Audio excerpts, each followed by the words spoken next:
तिकिटाचे पैसे मागितल्याच्या कारणावरून बस वाहकास मारहाण।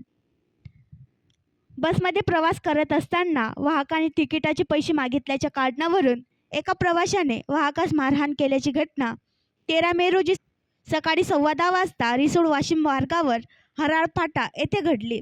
याबाबत पोलीस सूत्रांनी दिलेल्या माहितीनुसार रिसोड आगारातील बसवाहक मनोज किसन थोरात यांनी दिलेल्या फिर्यादीत म्हटले आहे की ते आपले सहकारी चालकाला घेऊन रिसोड ते वाशिम बस घेऊन निघाले असता तिकिटाचे पैसे घेत असताना विजय रमेश चतरकर वय 34 वर्ष राहणार पेनबोरी याकडे आले असता त्यांनी त्यास तिकिटाचे पैसे मागितले व तसेच त्याच्यासोबत असलेल्या मुलीबद्दल विचारणा केली।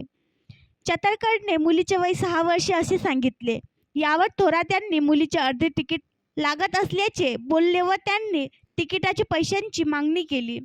यावरून विजय चतरकर यांनी पैसे देण्यास नकार दिला व वाहक थोरात सोबत वाद घालून त्यांना डोक्यावर, चेहऱ्यावर, गालावर चापटीने बुक्क्यांनी मारहाण केली व तसेच बस अडवून ठेवत बस पुढे कशी नेतो मी बघून घेतो अशी धमकी दिली।